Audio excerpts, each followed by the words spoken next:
karena dia berhenti di ayat ini, di penunjuk ini, dia sudah berdiri di papan itu ya, sampai dia jeli banget tentang papan penunjuk ini, tapi dia nggak ke kebun raya, gitu ya, sangat naif ya, sayang sekali, gitu.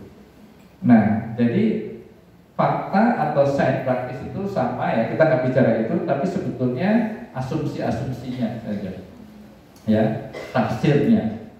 Dasarnya atau gampangnya filsafat ilmunya yang berbeda ya. Jadi ilmu pengetahuan atau sains adalah ya penjelasan alat fakta yang sudah dijelaskan ya, description of nature, karena sains melibatkan penjelasan ya kan, penjelasan description, siapa yang menjelaskan? Yang menjelaskan kan orang, manusia. Jadi sains ini berbeda dengan fakta ya, ini mungkin lebih jelas ini ya. Kata Profesor Mulyadi Kartanegara, ini profesor di bidang filsafat Islam juga. Ini kalau nggak salah di Brunei, di ini, ya. Beliau menulis ini di bukunya Menyingkap Tabir Kegaiban, ya, pengantar filsafat ilmu, pengantar epistemologi ilmu. Ilmu itu berbeda dengan fakta. Nah, ya, sains itu berbeda dengan fakta. Ini kadang-kadang ilmu itu disamakan dengan fakta, itu keliru. Ya, fakta itu ya fakta. Ilmu itu penjelasan terhadap fakta. Ya, fakta boleh netral, tapi ilmu tidak sekedar fakta. Dia fakta plus penjelasan dari si ilmuwan, gitu. Ya, nah karena yang menjelaskan itu adalah seseorang yang mempunyai worldview, ya, maka dia tidak netral. Ya, kalau kita belajar sains atau belajar filsafat, ya, belajar filsafat sama Hasan Roda sama Dr. Samsudin Arif, ya akan dibawa itu kepada makin yakinnya kita kepada Allah. Jadi akidah kita itu makin mantap dengan filsafat Islam, ilmu filsafat. Tapi kalau kita belajar di Barat, ya, ini di negeri kita juga ya, dosen-dosen filsafat itu, ya justru membuat kita ragu-ragu. Yang tadinya kita sudah imannya sudah kuat, ya maka ragu-ragu. Bener gak sih Allah itu ada? Bener gak sih nanti ada akhirat? Nah gitu ya. Ya karena apa? Pembahasan ilmu filsafatnya itu diarahkan oleh si dosennya ini atau gurunya atau si penjelas ini, si ilmuwan tadi. Ya. Ya sebetulnya ini menjadi dilema karena ilmu tidak bisa menjadi ilmu kecuali melibatkan ya, penjelasan dari fakta yang diteliti oleh siapa? Oleh seseorang yang tadi mempunyai kapasitas sebagai seorang ilmuwan. Ini contoh ya, kenapa ilmu itu bisa berbeda dan kita ingin melakukan islamisasi. Misalnya tadi, alam semesta ini buat kita ayat, ya. Sementara buat orang sekuler, ini entitas yang mandiri, nggak ada di luar alam ini, ya. Di luar batu yang besar itu ada, nggak ada siapa-siapa. Bahkan ada astronot ya, yang dia menulis, ya, ada foto meme-nya ya. Saya sudah mengarungi luar angkasa, sudah menyelidiki semua alam semesta ini, saya tidak menemukan Tuhan. Kayak gitu ya. Karena dia melihatnya dengan mata fisik, bukan mata hati. Tapi ada yang komen itu, ya, dia kan di ruang angkasa kan pakai helm ya. Ya coba Anda buka helm Anda akan ketemu Tuhan. Ya, ya. Kemudian apa misalnya? Ya, Allah Maha Penggerak, ya. Jadi segala sesuatu yang terjadi di alam semesta, meskipun ada hukum alam, Allah ya membuat hukum-hukumnya juga, tapi tidak akan terjadi kalau tanpa kehendak dari Allah. Itu harus menjadi keyakinan kita. Sementara kalau di mereka, ya ada Tuhan itu daun kalau dijatuhkan jatuh ke bawah, ya. Makanya ini kalau apa namanya, bila jadi ini sapu tangan saya jatuhkan, jatuh kan? Ya. Nah, yang tepatnya itu apa? Insya Allah jatuh, ya kan? Jangan jatuh nggak jatuh, pasti jatuh kan? Nggak boleh bilang gitu. Ya, makanya kalau kita di pesantren dulu kan manjaga, ya gitu ya. Ada loh orang yang jada tapi tak ada. Ya kan? Ada yang sudah berusaha keras tapi nggak berhasil. Ada yang tidak berusaha tapi berhasil. Itu anaknya orang-orang kaya itu ya. Kemarin ada lihat itu di Kalimantan Selatan gitu ya. Ada orang namanya Haji Isam, itu luar biasa ya. Anaknya ini, ya, dua anaknya ini kekayaannya berapa ya? 4 triliun. Ya. Siapa itu namanya? Ada yang satu laki-laki, satu perempuan, hobinya balap gitu ya. Ini lagi ngomong apa yang tadi ya? Jadi lupa nih ya. Balap. Kaya orang kaya. Kausalitas ya. Kausalitas. Ya, kausalitas. Ya. Jadi meskipun orang Barat itu ya semuanya sudah ya hukum yang itu yang terjadi. Ya, kita lanjutkan ya. Anda sudah asal ini. Nah, epistemologi ya, epistemologi itu bagaimana ilmu itu didapat. Dalam Islam di Barat beda. Ya, sumber ilmu di dalam Islam itu ada berapa? Ada panca indera, ada akal. Yang dua ini sama dengan di Barat. Tapi dalam Islam ada tambahan wahyu, ya kan? Kemudian intuisi. Ya. Saya orang puasa itu bikin sehat atau enggak sih? Kalau di Barat harus dibuktikan dengan eksperimen. Nah kalau kita percaya sama Rasulullah, sumu nasihu, berpuasalah maka kalian akan ya sehat. Ya. Intuisi, ya, banyak sebetulnya ya pengetahuan kita dapetin dari intuisi. Bahkan Anda tahu Archimedes, ya, ada hukum Archimedes itu air. Didapatkan dari intuisi, ya. Benda apa itu namanya? Lupa saya. Tapi saya ingin cerita tentang bagaimana Archimedes menemukan. Dia disuruh menghitung mahkota raja, volume mahkota raja. Ya, kalau volume kotak, bulat, prisma, apalagi itu segitiga, ya, itu piramid itu bisa dihitung. Tapi kan kalau mahkota raja yang bentuknya nggak teratur itu gimana caranya bikin? Dia pusing gitu ya. Ini udah saya mandi aja deh untuk mendinginkan kepala karena sudah mikir kan. Dia ngisi air di bak ya. Kalau di sana kan mandinya pakai bathtub itu ya. Zaman Yunani itu sudah pakai bathtub, diisi air. Kemudian dia menjatuhkan diri ya untuk istirahat mandi. Nah pada waktu air itu keluar, disitulah dia merasa bahwa ini hukumnya, ya ini caranya untuk menghitungnya itu dimasukkan ke dalam air. Berapa air yang keluar itulah volumenya, ya sampai dia ketemu girang banget ya. Dia mengatakan eureka, ya tahu ya. Ada toko buku eureka ya. Artinya saya menemukan, saya menemukan. Bahkan katanya saking senangnya dia langsung lari ke istana memberitahu raja. Padahal dia sedang mandi ya. Ya, tinggal 5 menit ya, sedikit lagi. Ya, baik ontologinya juga ya, fisik metafisik ya, sementara mereka hanya fisik saja. Aksiologinya ya, kalau Islam untuk kebaikan alam. Kita kan sebagai khalifatullah fil ard ya, sementara kalau sekuler itu ya penting ya mengeruk kekayaan alam. Yang penting menghasilkan banyak duit. Ya. Nah, sekarang pertanyaan, bisakah sains diislamkan? Ini sebelumnya ada pandangan yang keliru ya dari seorang pendeta ya, Yohanes Rahmat ini, meskipun namanya Rahmat itu pendeta.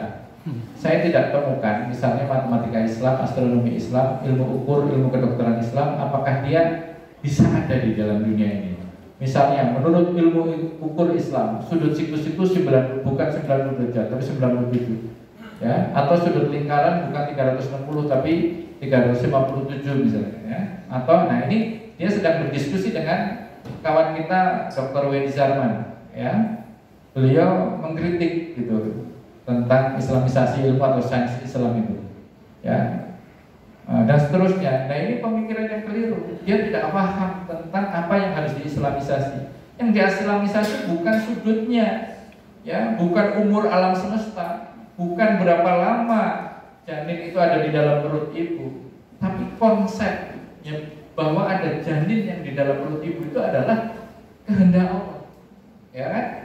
Bahwa Allah yang memasukkan, ya, yang membuat hidup yang sebelumnya ada di ruang atau alam ruh gitu ya. Nah ini keliru, ya. Jadi bukan ininya teman-teman. Islamisasi ilmu pengetahuan bukan IT-nya, bukan rumus-rumusnya, bukan sintaks-sintaksnya, itu bukan, ya. itu produk dari ilmu. Itu boleh dibilang faktanya ya, faktanya sama saja. Tapi bagaimana cara membaca fakta itu, ya itulah yang harus kita luruskan. Jadi sebenarnya Islamisasi ilmu itu ya Islamisasi orangnya saja, gitu kan. Mempunyai pemahaman yang benar. Ini seorang Fazlur Rahman, intelektual, ini gurunya Prof. Pandaud ya, guru kita juga ya. Beliau mengatakan ilmu pengetahuan itu mempunyai dua kualitas, ya, senjata bermata dua. Jadi kayak pisau itu bisa untuk membunuh, bisa untuk memotong mata, disajikan buat tamu gitu ya. Nah, katanya ilmu seperti itu, ya. Tapi kan sebetulnya ilmu itu, ya, bukan tergantung siapa yang pakai, ya. Tapi persepsi dari kita terhadap pisau, ya. Pisau itu asalnya ya, alat untuk memotong mangga, ya. Ya kalau untuk membunuh ya bisa aja handphone ini ya saya colokin ke mata juga bisa sakit gitu ya. Nah, kemudian ini juga terkesan baik ya. Jadi agama itu untuk moralitas saja lah, ya. Nggak usah ngurusi tentang fakta-fakta sains, enggak ada itu sains Islam. Ya. Kemudian juga Abdus Salam ya, dia mengatakan ilmu itu satu universal, nggak ada itu ilmu Hindu, ilmu Jews, termasuk ilmu Islam juga nggak ada. Gitu.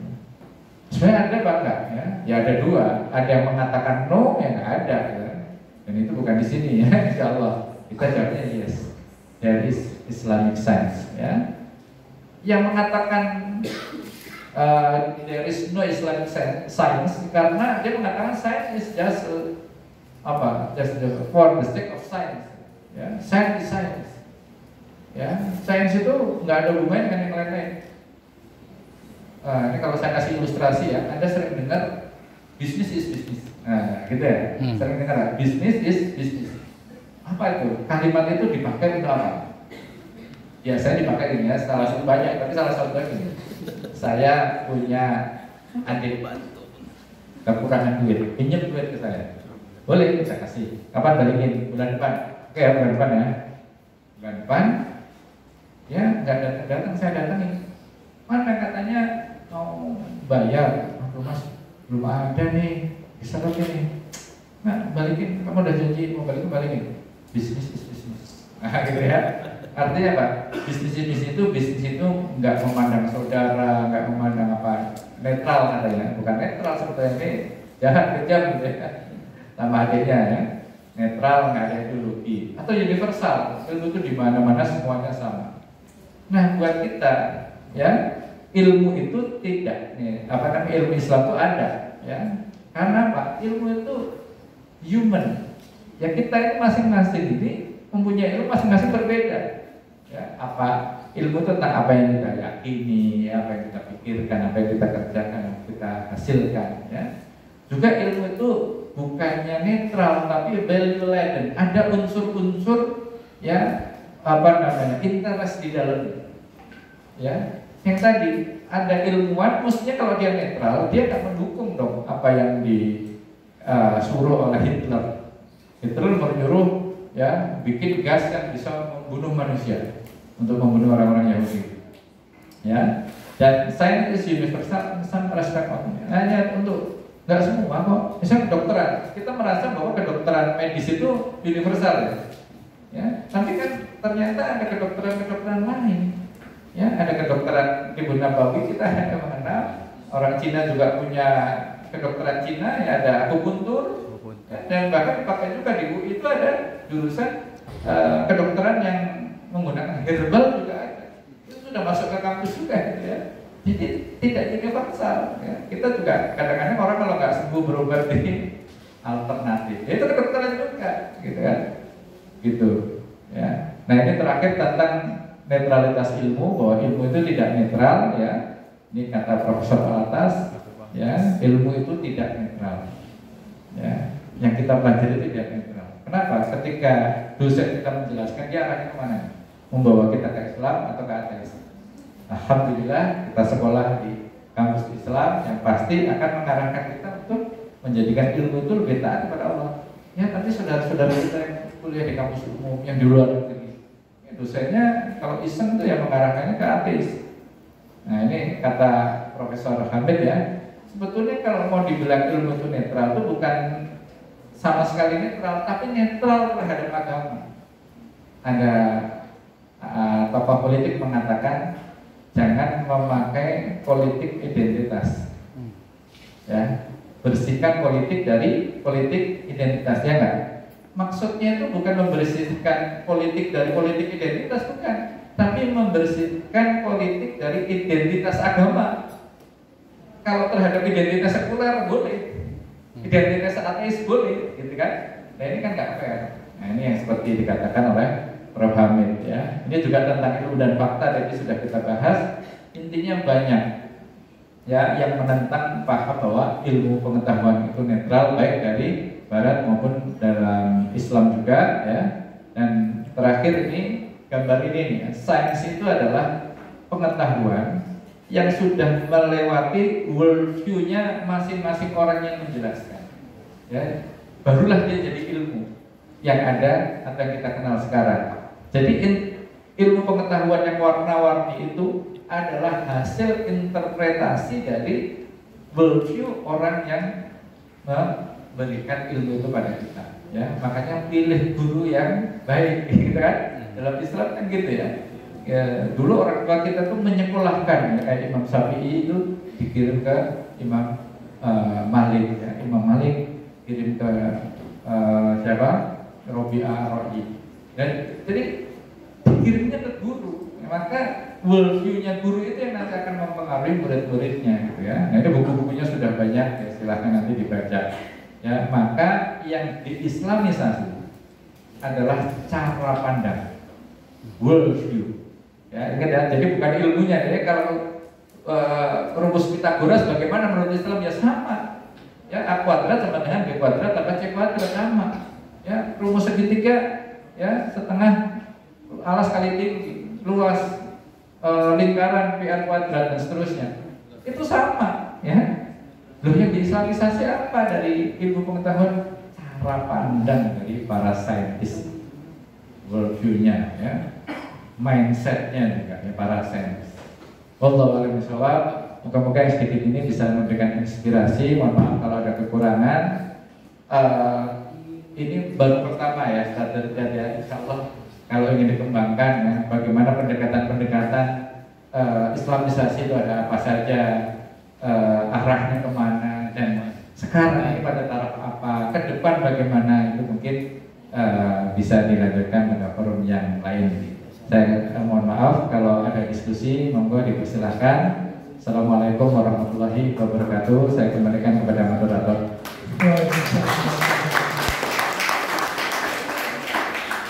Menarik ya teman-teman, pembahasan dari Ustaz Budi mengenai Islamisasi pengetahuan kontemporer. Tadi ada beberapa penyampaian dari Ustaz Budi sendiri yang membuat saya itu ingat pertama kali nonton ceramah dari Dr. Zakir Naik pada tahun 2000. Dr. Zakir Naik itu mengutip pendapat dari Albert Einstein. Dr. Zakir Naik bilang, pendapat dari Albert Einstein itu, Albert Einstein bilang bahwa ilmu dan agama itu adalah dua hal yang dia kalau jalan itu harus sama. Nggak boleh satu lebih besar daripada yang satu. Karena kalau seandainya orang itu berilmu dan tidak beragama, dia itu ibaratnya orang buta yang bisa jalan. Makanya orang barat itu mampu jalan kemana-mana, tapi mereka nggak tahu mana benar mana salah. Sedangkan kalau orang itu beragama saja, tapi dia itu nggak berilmu, maka itu kayak dengan orang lumpuh. Dia bisa lihat mana benar mana salah, tapi nggak bisa kemana-mana. Itu menarik itu.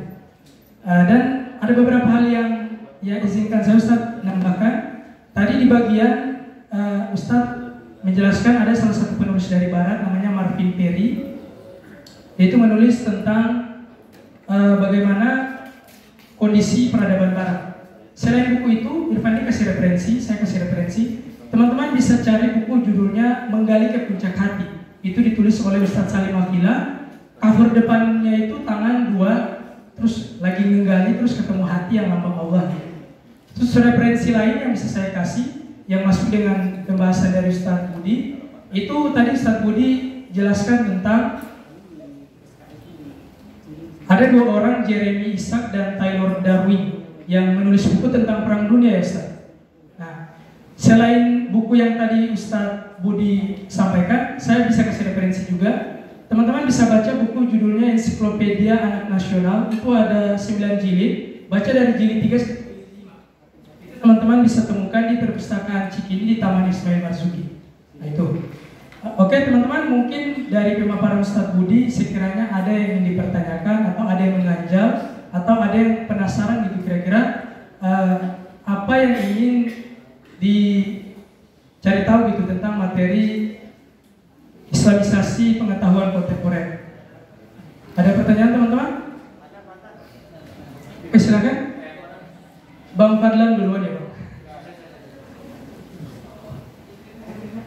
Nama, jurusan, semester, pertanyaan. Silahkan.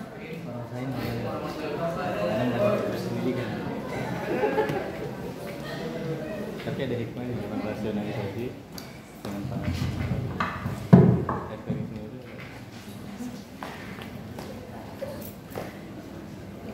Jadi ada tawazun.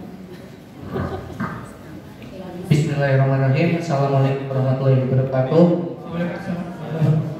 Perkenalkan, nama saya Fadlan Zulfikar. Saya dari program studi Manajemen Pendidikan Islam Fakultas Agama Islam dari semester 5 Universitas Darul Najat. Saya ingin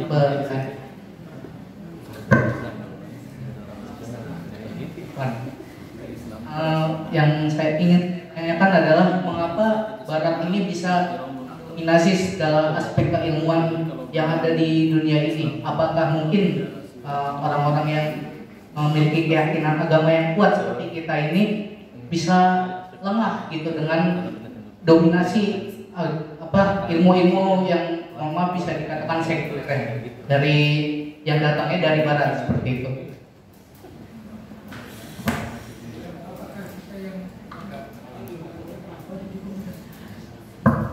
Terima kasih Bang Fadlan.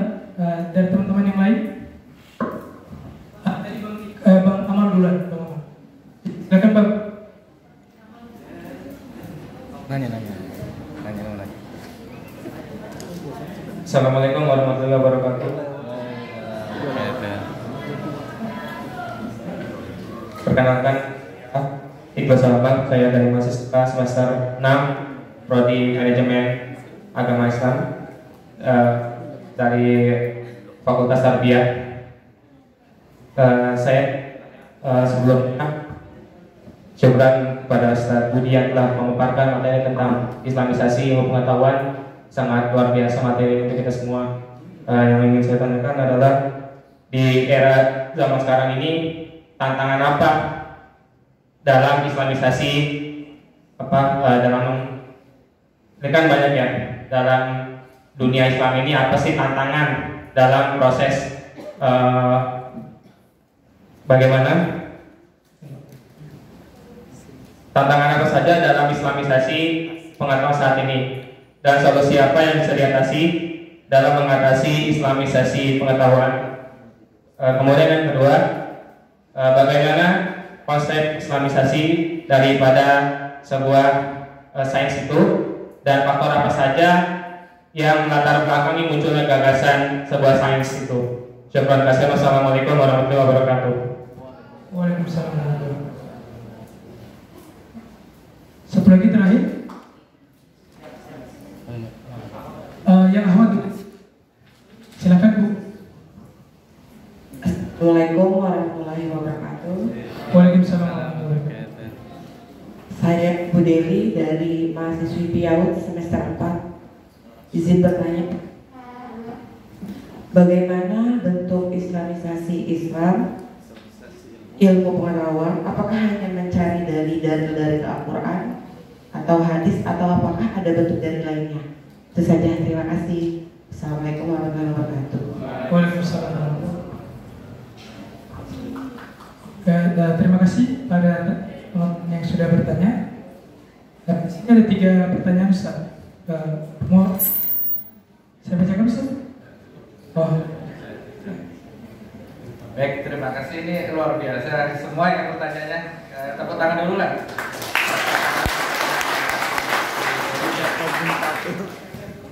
Yes.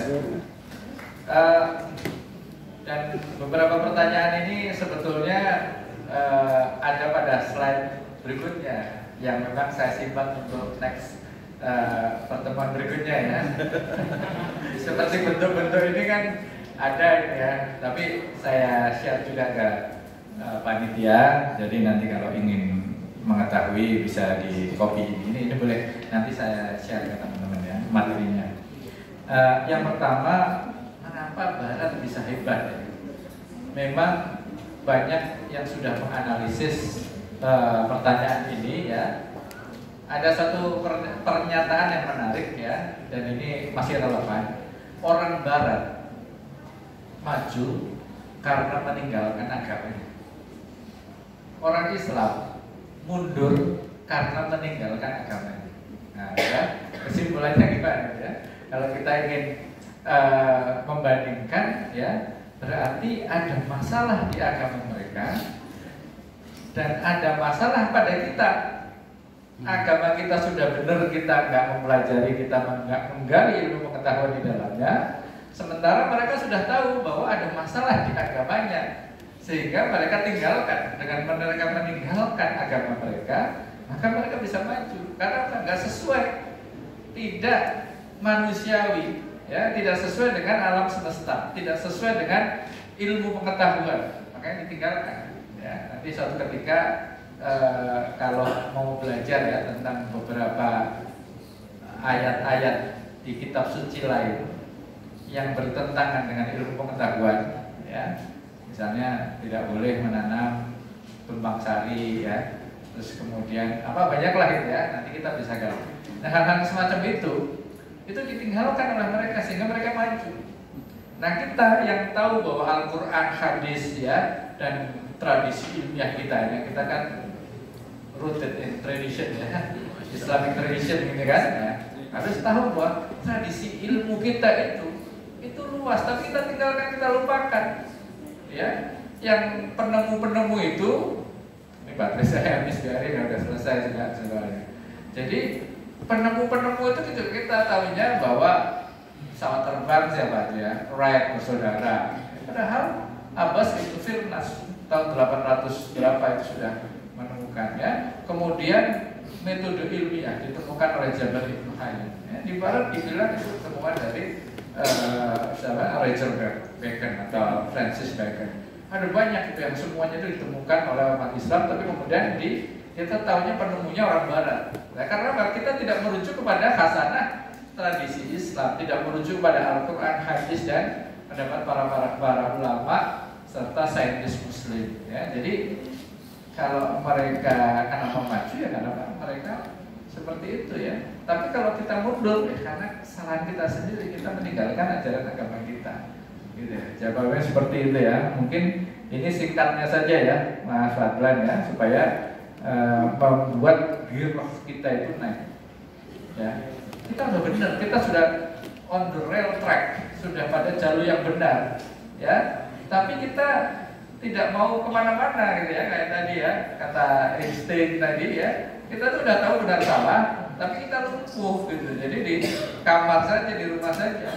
Padahal karena kita tahu kebenaran, kita bisa pergi kemana-mana dengan jelas. Ini satu lagi apa tadi? Apa namanya? Punya ilmu, nggak punya agama apa? Tersesat. Kalau bukan orang Islam yang sedang mundur gitu ya, tahu kebenaran tapi nggak bisa kemana-mana. Ini kemana-mana tapi nggak tahu kebenaran, jadi nggak jelas. Mau kemana ya? Udah nggak tahu lah. Science with religion. Sebenarnya kemana aja ya? Itu bahasa itu. Ya, jadi ini membuat kita makin maju dalam ilmu kita ya. Moga-moga nanti berkembangnya ilmu pengetahuan itu dari Universitas Darul Najah ini. Amin. Allahumma sholli. Baik dari ilmu agamanya, ya, manajemennya, termasuk nanti dari sains teknologinya. Ya, ini jangan dikira ya, siapa tahu nanti 10 tahun lagi ini peraih hadiah Nobel dari Universitas Darul Najah. Masya Allah. Sallu ala Nabi. Ya. Nah, itu kelanjutannya nanti diskusinya panjang. Tapi itu singkatnya seperti itu. Kemudian yang kedua tentang apa tantangan ya, tantangan Islamisasi ilmu pengetahuan ini terus terang saja datangnya dari umat Islam sendiri. Ya. Karena ini masalah pemahaman, ya tantangannya adalah pemahaman orang Islam yang worldview-nya worldview Barat. Repot. Ya, saya pernah presentasi ini di LIPI. Ya. Waduh, digempur itu bisa-bisa. Ya. Rata-rata orang LIPI, ya sekarang udah nggak ada LIPI ya, sekarang jadi BRIN. Yang isinya orang pintar tapi salah memprediksi cuaca gitu ya. badai ya, ternyata nggak ada badai. Badai pasti berlalu. Yang penting lah ya daripada diam tapi kemudian ada badai. Nah, ini tantangan dari kita sendiri. Nah, gimana caranya untuk menghilangkan tantangan ini? Tidak ada kata lain kecuali dengan dakwah. Ya, dakwah kita lakukan pada para ilmuwan itu. Nah, pengalaman kami, orang itu akan menerima dakwah kita kalau kita mempunyai otoritas. Ya. Jadi bangun kompetensi diri kita setinggi mungkin sampai orang itu mengakui bahwa kita punya otoritatif di bidang kita. Lalu kita mau ngomong apa aja terserah. Ya. Anda tahu Stephen Hawking, ya, ahli fisikawan ya, udah meninggal gitu ya. The Theory of Everything yang sudah divalidkan. Karena dia orang pintar mengakui otoritasnya, dia akhirnya harusnya kan bicara fisika saja ya. Dia akhirnya fisika, tapi dia bicara agama juga. Dia bicara tentang Tuhan juga dan diikuti oleh orang-orang. Ya, karena apa? Dia punya otoritas di fisika ya. Tapi karena otoritasnya tinggi, maka dia mau ngomong apa aja seakan-akan boleh. Ya. Nah, kita nggak bisa ngelawan, kita nggak punya otoritas. Maka teman-teman semua, ya, apalagi kita berada pada dunia pendidikan ini, bangun otoritas kita. Jadikan kampus kita kampus terhebat. Ya, jadikan kita individu-individu yang mempunyai otoritatif di bidang kita masing-masing. Ya. Lalu kita ngomong, ilmu itu tidak netral. Ilmu itu sudah disusupi oleh paham-paham sekularisme, materialisme, ateisme, positivisme. Nah, kalau yang ngomong kita nggak punya ilmu, ya nggak punya gelar, ya itu nanti disepelekan. Adalah kamu siapa sih? Gitu, ya. Nah, makanya di sini ini sekaligus memotivasi ya, antum semua lulus S1 dengan cepat, ya kalau bisa amin. S2 ya, dosen-dosen kalau bisa semuanya doktor, amin. Ya, lektor kepala, guru besar, ya. Guru besar dihasilkan dari dalam kampus ini sendiri ya, jangan membaca orang bisa juga ya kan, dihasilkan dari kampus ini sendiri. Begitu ya. Nah yang ketiga ini sedikit bocoran ya Bu Dewi ya, memang belum dijelaskan. Ada macam-macam ya. Yang sedang kita kembangkan itu sebetulnya pendekatan secara filosofis ya, jadi yang dibenerin filsafat ilmunya. Tapi ada juga orang-orang yang melakukan pendekatannya melalui sinkronisasi antara ayat Al-Quran dengan ilmu pengetahuan atau temuan ilmu pengetahuan modern. Saya agak kurang setuju kalau orang itu ngomongnya cocokologi. Ada yang ngomong gitu ya, ada Al-Quran, ada temuan sains modern, ya dicocok-cocokkan. Memang ada orang yang keterlaluan, ya. Ada yang katanya alam taro kaifa fa'ala rabbuka itu bukan burung akar, tapi ada jet Sukhoi yang masuk ke mesin waktu, ya. Terus nyampe ke sana, ya. Kemudian itu dibom itu tentara Abraham. Dan karena namanya mesin waktu di zaman itu tidak ada, nggak bisa balik lagi, nggak bisa ditanya gitu ya. Kalau mesin waktu kan harusnya kayak Doraemon itu kan ada pintunya ya, masuk ke alam purbakala gitu kan. Tapi ketika dia mau balik lagi ke sana, ini masih ada pintunya gitu kan. Tapi kalau ini tafsir itu terus terang ada, ya. Dan ini keterlaluan bohongnya gitu ya. Nah, yang semacam ini ya kita harus sampaikan bahwa ada keliru. Tapi banyak sekali ya, karena ini janji Allah. Sanurihim ayatina fil afaqi wa fi anfusihim hatta yatabayyana annahu. Ya, jadi Allah itu akan memperlihatkan, akan memperlihatkan sanurihim itu kepada umat manusia. Ya, ayat-ayat Allah itu satu persatu akan terbuka. Ya, jadi hukum-hukum ya, kalau ada belajar fisika, ya, rumus-rumus itu kan biasanya ada konstantannya. Ada misalnya rumus lingkaran lah, lingkaran itu pi r kuadrat. Atau kalau bola itu 4/3 PR/3. Pi itu itu berapa? 22/7 ya, 3,14 itu dulu nggak tahu, orang Yunani nggak tahu V itu angkanya berapa. Itu yang disebut dengan konstanta, ya. Maka dengan berkembangnya ilmu pengetahuan, tahulah akhirnya 22. Terus kecepatan cahaya mc kuadrat, c-nya tadinya belum diketahui, lama-lama nggak tahu. Nah ini hampir 90% ya kata orang fisika ya, konstanta di alam ini sudah ditemukan angkanya. Ini Allah, ini janji Allah.